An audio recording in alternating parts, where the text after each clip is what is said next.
and welcome indeed to the SprocketPod. My name is Cameron Collins, and every week we break down conversations that are relevant and helpful to the HubSpot ecosystem. This week we've got Josh Oakes on, and Josh, I've been following your content for quite a while, so I'm really excited to have you on. Thank you and welcome to the show. Thanks. I am super excited to be here. This will be great. Yeah, and I know you're really active in Sprocketeer, so many of our listeners have probably seen your profile picture popping around on LinkedIn and in the Sprocketeer channel. But for those who may be less familiar with who you are and what you do, give us a little introduction on yourself. Yeah, sure. I have been in the marketing space for quite a long time. I was head of client services for a small consultancy based in Nashville and went independent in 2013, 14, around there somewhere. So it's been 10, 11 years. But a lot of far-ranging work, different industries in that space, as well as product development. But I went independent and had been doing a lot of work with strategy and data for companies. And they would say, "Hey, our analytics is a mess. Can you help us like figure out what's working and what's not?" And we would clean up the analytics, get a data lake, get some BI or some just like analytics reporting visualization tools in place. And the VP would step back, put their hands on their hips and say, "Okay, so why didn't this just solve all of our problems getting our analytics working? How come it's not all perfect now?" And and I would say, "Let's start digging in and look at what we've learned from the data." And that one of the things that I noticed immediately is they'd say, "We send everybody emails or something. We have these tactics that we're trying, and we're doing the same thing for all of our prospects, and some convert and some don't." And say, "Let's talk about who your customers are and let's figure out like why some things are working and some aren't."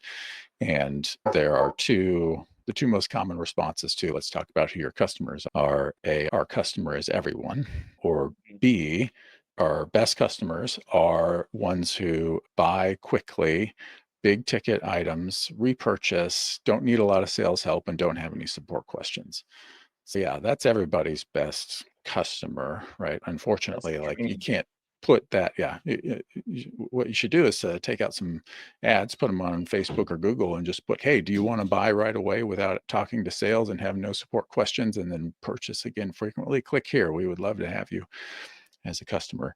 That's not how people work. And so, over the course of working with companies trying to unbottleneck their sales and marketing, put together a toolkit of, yeah, of I call it a framework for identifying who those customers are. In what I figured out, unlike ICPs and marketing personas, your understanding of customer needs to be documented, validated, actionable, and measurable. And personas are usually you just get documented and nobody ever looks at them. But work with organizations in marketing advising to accomplish that. Talk to their customers, get these actual audience profiles, put them into practice. And starting around 2014, so I guess almost immediately, I noticed that when a lot of the clients that I were working with were HubSpot orgs, were using HubSpot, and this is back in the day when there was barely a sales or service hub, and the major difference between the different hubs were just like what the properties were labeled. And when I would work with a HubSpot org, I would say, "Here's the strategy that we're gonna try to implement here to move the needle on sales and marketing." And the director in the organization would say, "Great, I know how to do a lot of this, but some of this I can't get to the last mile." And I would roll up my sleeves to try to help. And when I would be working with an organization that was in Salesforce or something else, I would say, "Here's our strategy. Here's what we need to do." And then 8 weeks later, they would say, "Okay, great. We can get started on this in 6 months, but the Salesforce admin has some questions before we schedule the first requirements meeting." I would say, I would look at across the table at the stakeholder who I was trying to help achieve their goals and be like, "We're in trouble here." And my, the mix has gone to like over 90% and now 100% of the organizations that I'm working with are in HubSpot. It's not perfect, but I think it's the world's best customer platform to build on, super flexible, and can meet the needs of just as we see it growing, just a vast diversity of businesses and needs, right? There's just, you can serve so many industries and stakeholders within it. And that's both a strength and ends up being a little bit of a challenge, right? As you expand, as the platform grows. And as probably many people are well familiar, HubSpot started as a marketing platform, and now it's grown into really an everything CRM, which is amazing to see how it's transformed over the past many years, especially over the past 12 months. But how has HubSpot as a marketing platform and a CRM changed with for you with a lot of the companies that you work with? What are some of the transformational updates that you've been making use of in the marketing world? Yeah, we really saw the product velocity start picking up when I'm not keeping data about this, but when I started making note of like how rapidly updates were coming was 2021. And last year was the biggest ever. And the state publicly stated number of updates we expect this year is, if memory serves, something like twice plus last Yeah. year's. So we've seen a lot of change and we're going to continue to. The number one change that I've seen in the ecosystem working with clients is the number of things the number of like business requirements or needs that a client surfaces. And we say, oh, we can do that with an integration, or we can do that with this external system and then bring it into HubSpot.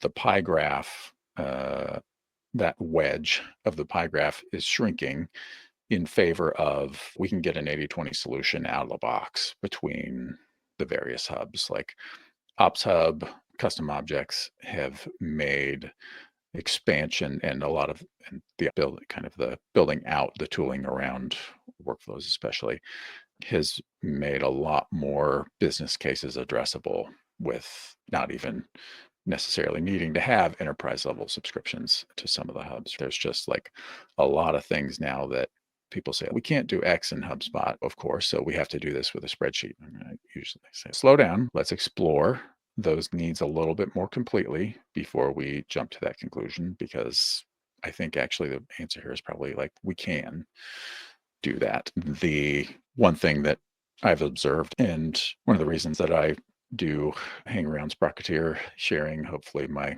experience and expertise and scars and produce the content that I do, is that product velocity has really it's brought us a lot of features and power within the tool. And HubSpot's documentation for most hubs, Commerce Hub is really good feature documentation. It's really thorough, explains exactly how a given like feature works or does.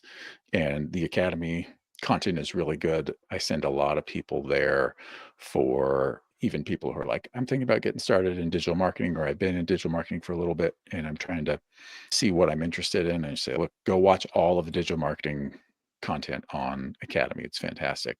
It's a great foundation. Where we aren't seeing, or a gap that is opened up as HubSpot moves fast, what we are missing is a bridge between here's what a feature is and does, and I have a business problem and I need to figure out how to solve it. Which leads to a lot of questions in Sprocketeer that are like the XY problem, right? Like Mhm. a great example of this is sequences versus workflows and the dynamic sequences updates that have happened recently, right? Like you get questions that say, oh, I'm trying to do X with a workflow. And the answer to that question is, oh, workflows don't do that. But what are you actually trying to accomplish, right? That XY is, if you don't never heard the XY problem, it's you phrase your question around X, but what we're actually trying to do is Y, because you've probably incorrectly pre-vetted what you think the solution is, right? If you have a business process or a dimension of a sales process that you're trying to, I say, encode in your HubSpot implementation, there's the only way to bridge that gap right now is having been in 50 hubs and broken a bunch of workflows and tried to build out an automation or something, or model a sales process and have it go poorly. There's not a lot of good, thorough kind of domain specific materials for folks coming into HubSpot, either as an accidental admin or as a junior admin, that helps them figure out, okay, a stakeholder is presenting me with a business problem, and I need to decompose that and understand what their actual requirements are, and then turn that into the thing that I'm going to implement in HubSpot, right? And that's really hard and I think challenging for HubSpot to do, because the breadth of the use cases that they address and the industries that they're in is just so wide that they can address everything from SaaS to manufacturing to straight B2B services to franchising to the thousands of industries, real estate, all of these things that folks that could use it. So that I'm trying to help a little bit span that gap and help people understand, yes, the features and the tools, but those features and tools are useless if you don't have the like understanding of how to use them in which context, how to choose the right tool and how to use the right way. And this is why I think that as HubSpot admin, we don't have to worry that artificial intelligence is going to take our roles. It will change it, and agentic AI, where now the computer can autonomously do a variety of tasks without human intervention, is certainly impressive. But to your point, the breadth of the use cases is so vast that even if you look at HubSpot out of the box, where now they do have custom objects for, say, real estate, and that solves a lot of the issues with a real estate company that might have to build certain things foundationally, but there are still things that are going to be unique to that business. And that's where being the HubSpot admin, not only from the technical side, I think, is there's still a lot on the table for us, but strategically, there's still a lot for us to think through in interpreting what is then set up.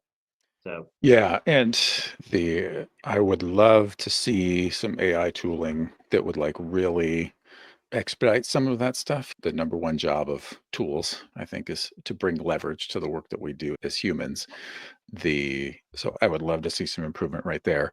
Just earlier today, I was generating some reports, putting together some new reporting dimensions for stakeholders, and I gave Breeze another shot at describing the report. Just, okay, little guy, let's see how far you've come.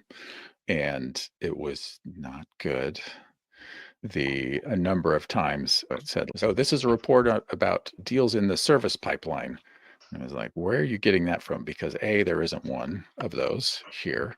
And B, it's not, obviously. I think I'm a heavy user of various AI tools, been putting together a lot of stuff on agent.ai. I haven't been able to bridge some of those gaps yet. So yeah, I'm cautiously optimistic that we will get there, but even I think anyone who has said, "Oh, AI will solve all of these problems for us," has never gotten a text from a CEO at 9:45 at night who is saying, "Hey, I'm looking at this data and here's what I'm seeing." And you just glance at the numbers that are in the text and you're like, "That's so far off that I know that this is I don't know how many filters you've clicked on, but that is not the performance of your business. A, don't panic. B, can I call you in the morning? And the guardrails around AI, presumably we will get there eventually, but the even if we had an agentic, hey, describe your sales pipeline, and you describe your sales pipeline to the AI, and then it builds out your sales pipeline in HubSpot for you, that would be fantastic. But there's a lot of things that it doesn't know, a lot of context that even given like an LLM infinite context, it can't bring to the table. And then if you discover that 6 months down the road and then you make another change, right? There's a lot of, okay, we just have 2 quarters of bad data that we're not going to be able to comp against unless we figure out how to backfill it. And that is super complex. Just don't have a clear like solution space for a lot of those things yet without them passing through oversight. Yeah. Sorry I'm late, guys. had some technical issues, but I love the idea of this XY problem because I have that so much with AI, because if you're like doing something where you don't know the context, right? You're not a developer per se. You don't know the vocabulary. You're going down this path where you're probably asking for the wrong thing because you don't know how to say the thing that you want, and Yeah. that becomes like a huge challenge, I think, for using AI as like a no code replacement. And it's a challenge I'm hitting a lot. Yeah. And I would hope that AI tooling would actually help us solve that problem, right? You can type whatever search into Google you want, but if you have an XY problem, you're going to get an X answer to your Y problem, and then just going to keep digging your hole further.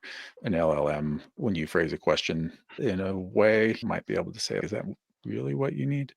But as admins or operators or even just users of HubSpot, you run into that same kind of challenge with stakeholders all the time, right? Of when I'm working with clients, I try to get them to break out of asking for features. They say, "Oh, can we set up a workflow that does X?" And I say, "Look, can you just tell me like what you're trying to accomplish and what your outcome is? And then let the technical team worry about how and whether it's feasible," right? And that's the give and take of how you figure out how to best serve your stakeholders, right? Is if really technically minded people can get trapped by that deep understanding when they're like, "Oh, can we set up a workflow that automatically," common one is like automatically rebooks no-showed meetings, right? How many times have you been asked for that? I feel like I've been asked for that 60 times. And the answer now is it's more possible than it was a year ago with some of the workflow enrollment changes. But if you can break out into, um, we have that need is fairly clear as an example. But I want to give our policy is whatever, 2 no shows, and then we drop the deal. I want to try to reclaim those automatically without engaging a sales rep. Okay, that's something that we can start to talk about, and whether is a workflow the right move or is a sequence the right move. Actually, that's a technical implementation detail that you have to understand the features, and you have to, in that case, that's one that spans hubs, right? Like a workflow on that's it's not workflows aren't technically marketing hub, but that is rooted in marketing hub, and sequences that are rooted in sales hub. There's a lot of like implementation decisions that stakeholders are not well positioned to ask for, but we have to be able to unpack that and turn it into, or help them turn it into the business requirements so that we can actually serve the organization and help them be more effective. And when it comes to this type of thought process and thinking through things like the XY problem, or even I believe it was Toyota that established the five whys. So a stakeholder may ask you for a report and you have a cursory analysis, but then you go deeper and deeper and deeper to truly understand the root cause. Mark and I, we've talked about this before, but being a HubSpot admin can be a technical role, but in my opinion, it needs to be both strategic and technical because you have to be able to go deeper than just, yeah, I can build that. Because if that's always your response, you're going to be getting those late night texts. Yeah, for sure. And you're going to have what you end up with over time is just such disjointed and fragile infrastructure, right? Because you'll have dozens of workflows that are functionally single purpose, but should be fitting into a larger process, but have been built piecemeal and not considered part of the whole organism. So the best HubSpot admins that I've ever worked with can do that, can work on the strategic and the business level, and then take it down into the implementation and figure out what's needed. It takes a lot of, there are definitely like mindsets that can predispose somebody and get them off to the races doing that. But experience is right now the number one thing needed to be able to do that. But it's if you can find an admin like that, do not let them go.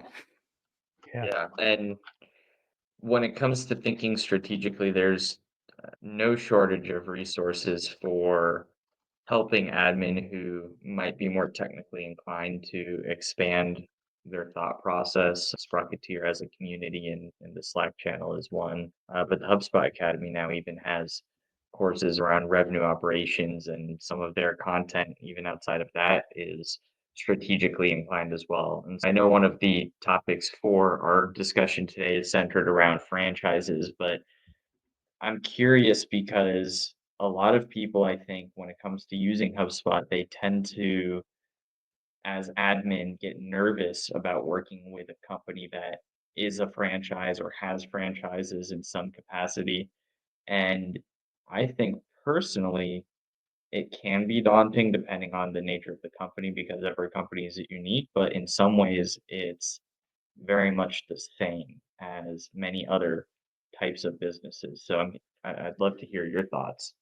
Yeah, sure. And that's another space where there are a lot of dimensions to what that means. And a quick overview of what a franchise is to help provide a little bit of context is we all have heard, oh, that restaurant or that business is a franchise and it's a national brand, but in a locality is owned and operated as an independent business. So somebody becomes a franchisee of the brand. There's a ton of them. Restaurants or fast food are the ones that people are the most familiar with. But an example, we maybe won't keep coming back to this one, but to illustrate, like a McDonald's, there is the McDonald's national brand. They run commercials, logistics, food, all of that stuff, hiring standards, training. And then there are some of those restaurants that are owned by, they call them corporate stores, that are owned by the franchise. But most individual McDonald's restaurants are owned by a person who has a company, of course, that runs the business, but are owned independently. So as a business, franchises have they have two sides. There's a lot going on. I'm simplifying, but they have two sides to the business. Number one is they want to help their franchisees acquire customers because if they are successful, if their franchisees are successful, in the case of McDonald's or Roto-Rooter or Junk Haulers, all of those, they have regional and national ad campaigns. Maybe it's TV, maybe it's radio, maybe it's podcasts, etc. And they do all the things to support that franchisee, but they have a slice of their business that is focused on helping those franchisees acquire customers and then operate their business. And then the franchisor also has another side of the business where they are trying to acquire not customers for franchisees, but new franchisees if they are growing, right? So there are a lot of franchises that you might say are regional or have regional presences that are trying to open new territories or new locations, right? You have restaurants in the Northeast and you want to expand and open them out West or in the South or whatever, and they are looking to acquire new franchisees who are going to open and run those businesses in those locations. So you have, if you were to say, oh, lead gen, the first thing you have to, in that context, the first thing you have to say is lead generation for our franchisees or lead generation for the franchisor to create more business owners. And the latter is the side that I just launched the Fran Dev Lab report, a newsletter on the topic of how franchisors can use HubSpot more effectively to acquire those leads, basically the marketing, sales, and then development, turning that lead into a franchisor with an open and operating business, how you can run those processes effectively within HubSpot. And so there's like lead generation is not brain surgery, right? There's a lot of similar tools and processes and concepts, but those two kinds of lead gen are very different. And so how you would implement HubSpot for those contexts is very different. And that's where if you are trying to phrase like, how do I do that? The XY problem comes to bear, but also being able to say, okay, what are the business needs of franchisors trying to acquire new franchisees? And how do we turn that into what the implementation looks like in HubSpot?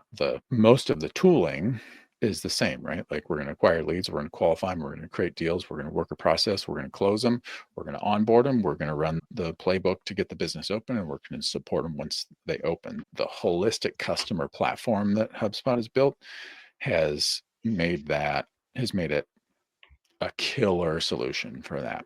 The quirky kind of unique nature of the franchise space has meant that in the past, a lot of tools were developed specifically for businesses operating there. So they would have, oh, we're a franchise specific CRM, which seems great until you realize that means you're probably subpar on state of the art for CRMs, but you have some things that are really good for franchisors. Where systems like that fall down is, you could probably guess, integrations tend to be really painful there. Automation tends to be really painful there because those are just two big, hairy, complex problems to solve at a systems level.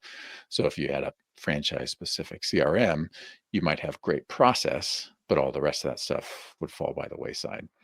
And the powerful tooling and the kind of end-to-end nature of the customer platform, marketing hub to sales hub to ops and service hub for supporting that whole process is great. And so the newsletter, for example, is to bridge that gap of how would we do this in HubSpot if I'm the admin or marketing or sales, and we are trying to get the most out of HubSpot for our franchisee acquisition.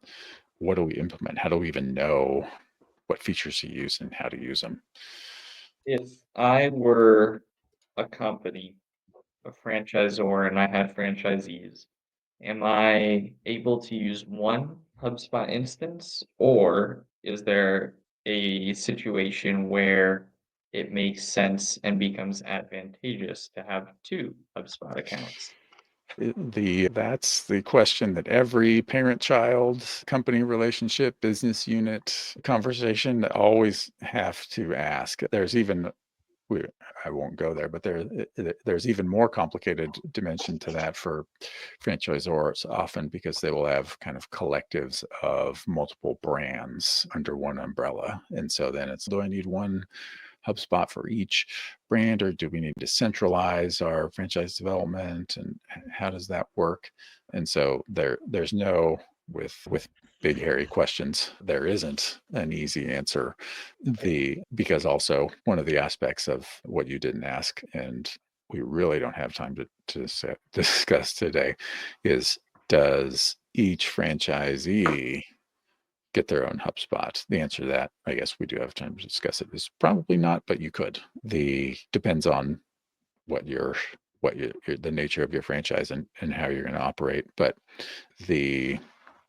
for the most part, having one portal where all of the Fran Dev runs, which is that sales, marketing, development, and launch, and then the ongoing support is great. And then the question of, do you need an additional account or portal or portals where you do that franchisee lead gen is very case by case, but you can obviously end up with a lot of portals if you have 500 or 1,000 locations, right? And that is a very common question that I get. And oftentimes the use case for a company wanting to offer us additional portals or potentially utilize additional portals involves reporting, Mm. because they want to share reports with their franchisors, and they don't maybe want to add them as someone who's active in the current main portal because they don't want to see other accounts' data and information. And so I'm curious as to how you would go about thinking through that. Yeah, that's an area where the overlap, like the decision tree there is not different just because it's in the franchise space than it would be in any other space, right? If you have a holding company that had a lot of sub brands or companies, and they're trying to talk about, well, do we need roll-up reporting? And this business doesn't really operate the same as that one. Is you've got to walk out the decision tree to figure out if it's the right move. But one area where that for franchises particularly, HubSpot hits the no ceiling really quickly is count of contacts, right? Like for one thing, a restaurant like does not need HubSpot as their CRM, right? There are like home services. You could have you could easily have 50,000, 100,000 records.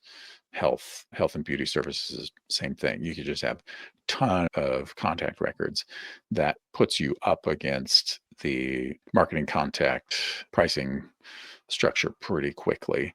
And for some of those industries, the franchisee marketing to and retaining their customers, niche CRMs for that, for health and beauty, home services, et cetera, have much tighter fit for those needs and don't have those pricing structure challenges, right? Like they figure, oh, you're going to pull in a list of the 200,000 addresses and do a postcard mailing, right? And then if you connect those to an email address, then you might do some marketing automation, and that becomes cost prohibitive really quickly. HubSpot is just not designed and intended for those kinds of applications without just like a massive level of maintenance and overhead. One of the big takeaways from this conversation is that in many ways, franchises and the franchisor-franchisee relationship is oftentimes in and of itself not necessarily this big scary thing. It doesn't need to be a daunting complication within building out your account. And I think that one thing that I've personally experienced over the past 12 months is that, especially where HubSpot is today, a lot of the things you may want to do with managing franchisees, franchisors, and some of the relationships they're in, a lot of that can now be handled relatively easily with association labels in ways that couldn't be automated in the past or were Yeah. severely limited. Yeah. The association labels are still, as a feature, I would still love to see some additional surface area for automation and some ways to make them a little bit less fragile as elements within HubSpot.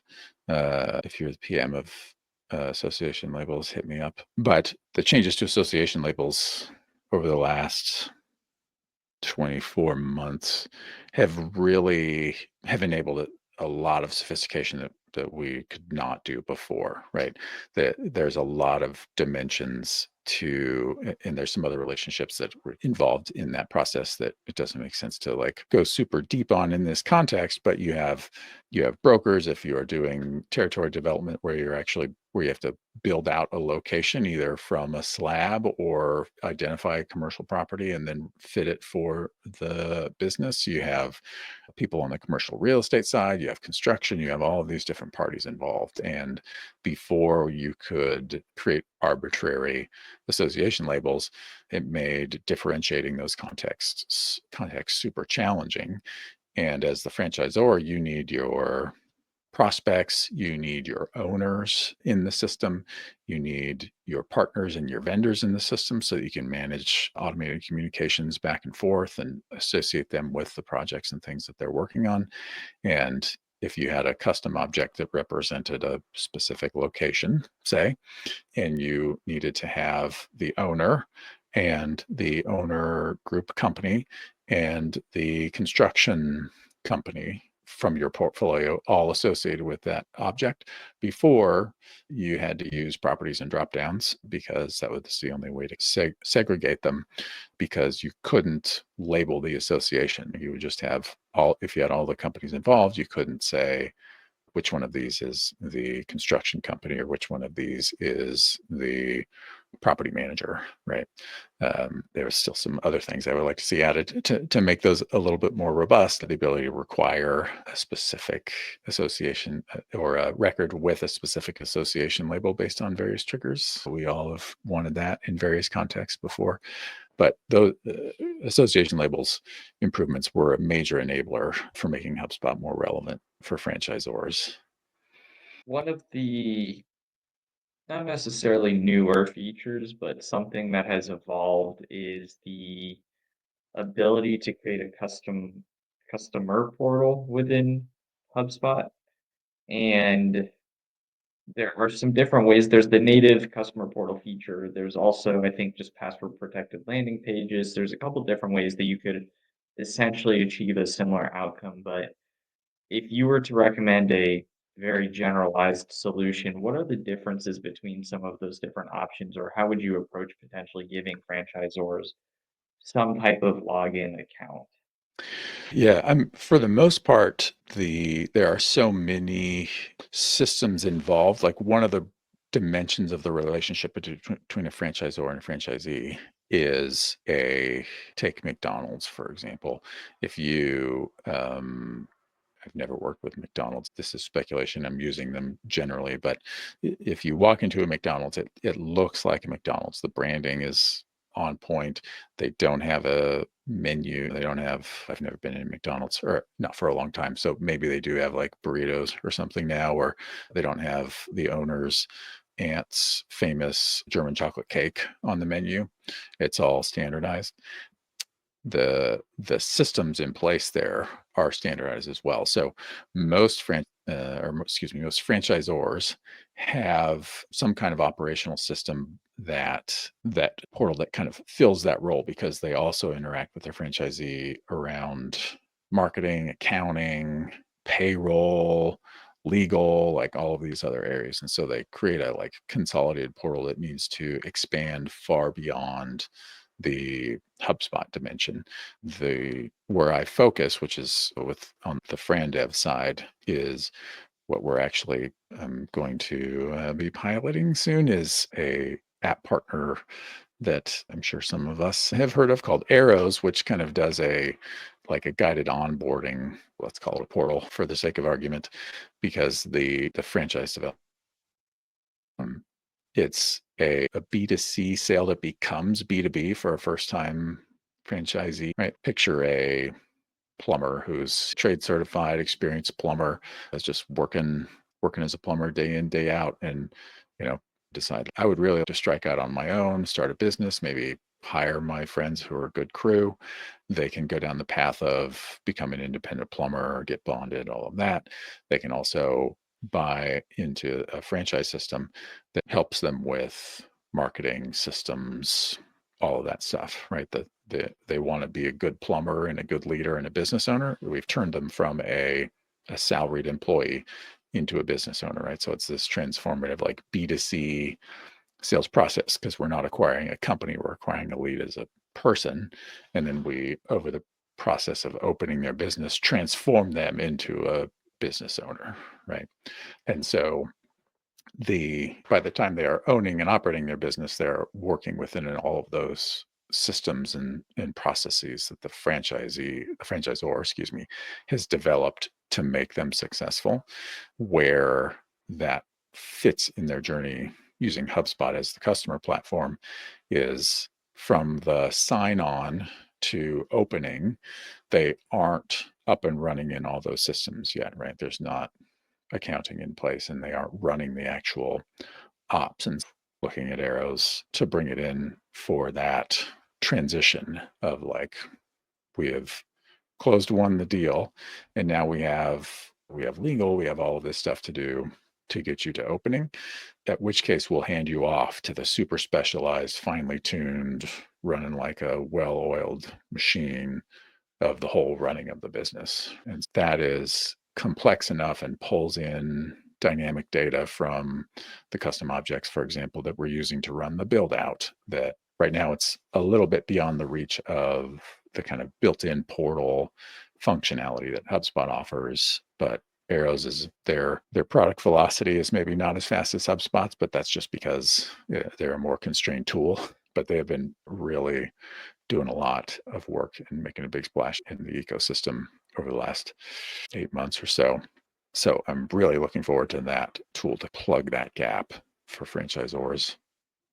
And that's where I think, in some ways, in many ways, having a franchisee, franchisor business model, it can be different from other business types. It can affect your go-to-market motions, but at the same time, fundamentally, for a lot of businesses, I've seen a lot of common mistakes regardless of how the business is structured. Are there any key mistakes or things that you recommend that a company maybe do an audit of, whether they're franchisee, franchisor, or even if there's another business type? Any key HubSpot tips that you recommend people should go and do a quick audit of their account? Yeah, it's pretty basic, but how many super admins do you have? The first thing you need to check, right? Yeah. Oh, we didn't know how to figure out permissions, so we just made everybody a super admin. And then you compare that list of super admins to people who are still or not employees of the business and see when their last login was, because all too often you find super admins who are no longer with the company that have recent logins.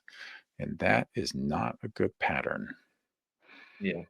And even at that same vein, if you do have a franchise business model and maybe you are bringing your business owner, your franchisees into your HubSpot account, which again is not a bad thing. And it's something that actually can work very well when you set it up properly.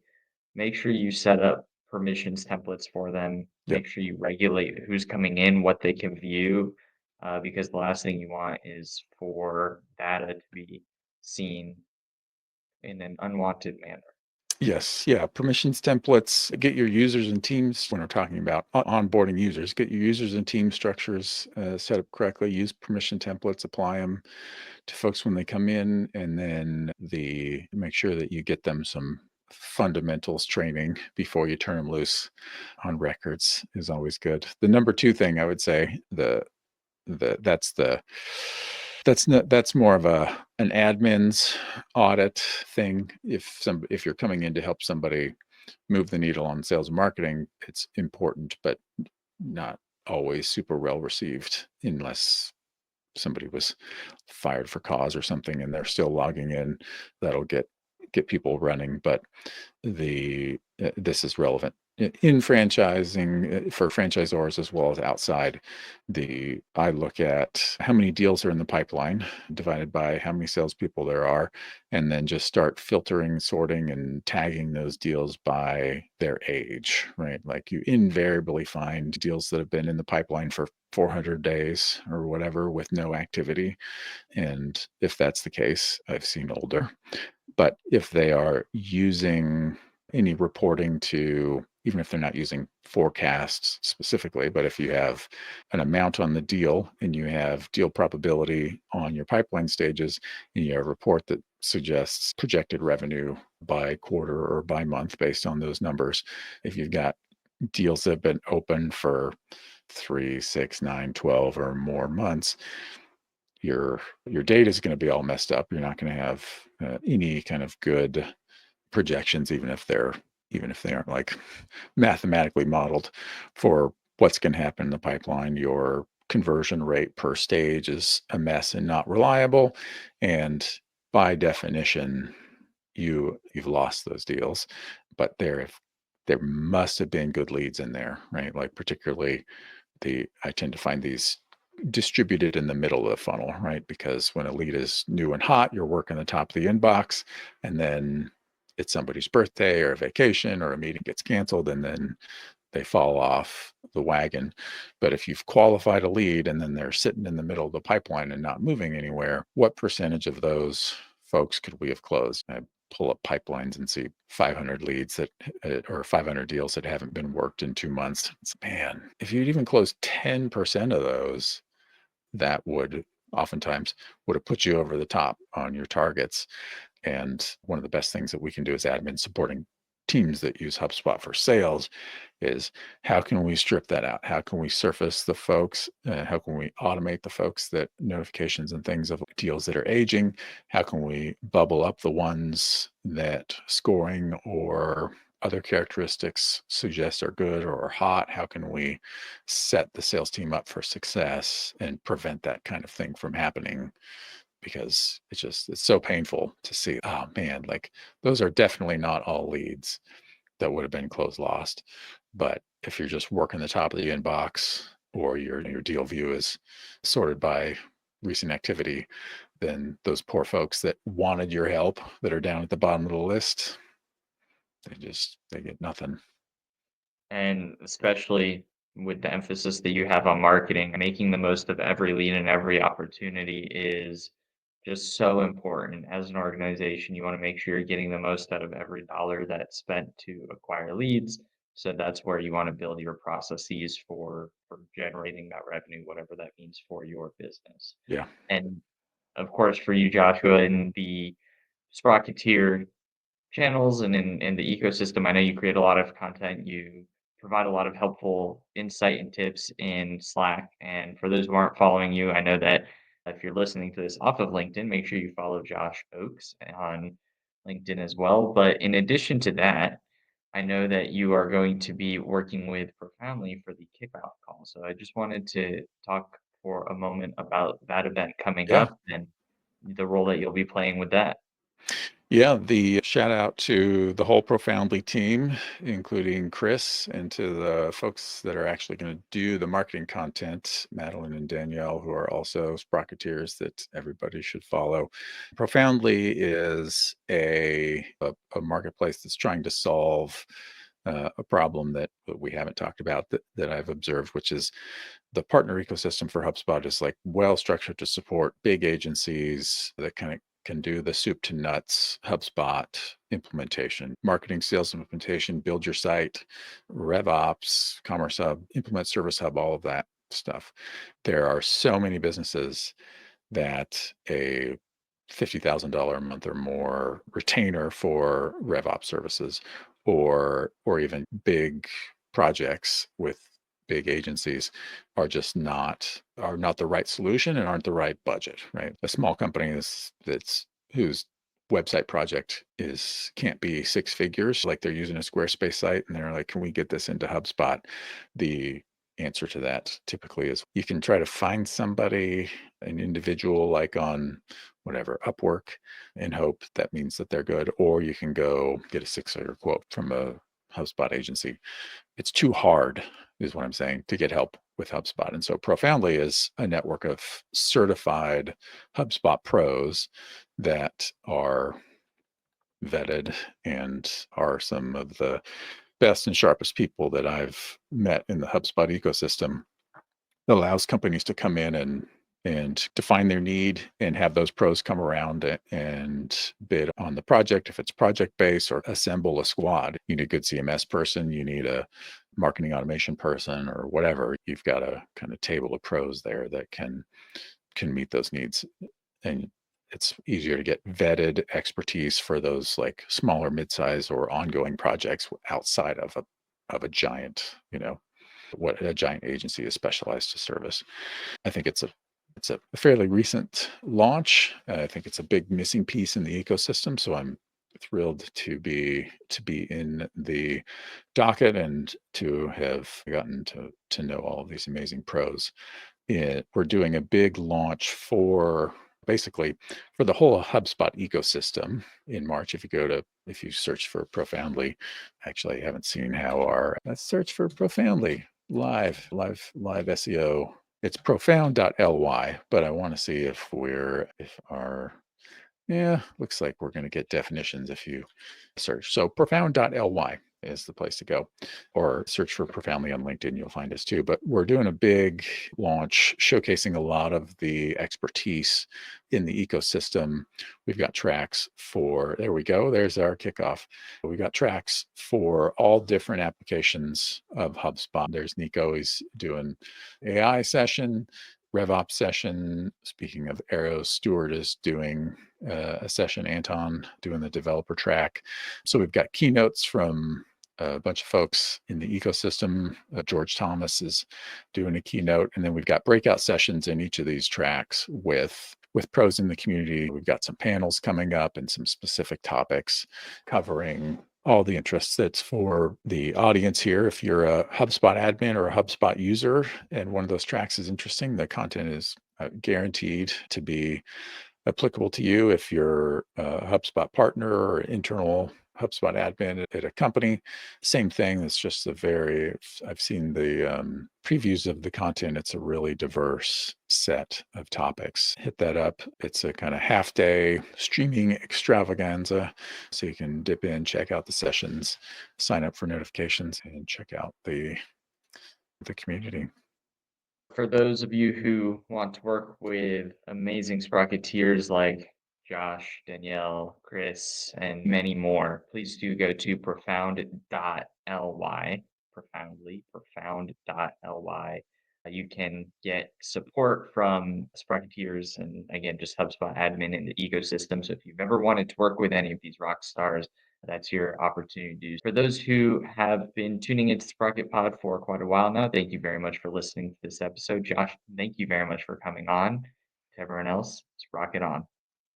Thank you for tuning into the SprocketPod podcast. We hope you enjoyed today's episode with your co-hosts, Cameron Collins and Mark Lerner. Be sure to catch us live every week on LinkedIn, and don't forget to subscribe to our episodes on YouTube and Spotify.